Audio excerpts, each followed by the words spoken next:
Alright, ito mga kabayan, itong dahilan bakit na ubos yung preyon. Ayun oh. Yan. Kaya tandaan nyo mabuti mga kabayan, pag humina ang lamig ng aircon o kaya nagbawas ng preyon, huwag ugali ng papakarga. Yan, naubusan na rin ng langis yung compressor niya, tapos nagka-leak din yung compressor. So dahil pag gano'n na ganito na may leak, di ba? Tapos ayun, magpalagay ng preyon yun, kaya nasisira si compressor natin. Tapos pag naubusan na lang yung compressor, yung iingay na yung compressor mo, wala na. Imbis na ito lang yung mapapalitan, madadami si compressor. Ganyan, pag nag-black oil na, may tendency pang masira yung condenser nyo mga kababayan. Kaya tandaan nyo mabuti, pag humina ang lamig ng aircon natin, huwag ugalin na magpapakarga. So yun o, ilan yung leak niya rin o. Yan.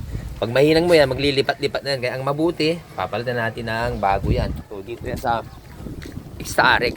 So general aircon service ang ginawa namin dito mga kababayan. So ito, palalamigin natin to. I-condition natin to sakyan ni boss. So ibig sabihin ng general, baba namin lahat yan. Alright.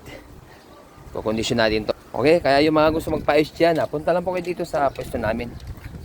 Pwedeng mag-walk-in dito Monday to Sunday, alas 7 ng umaga hanggang alas 6.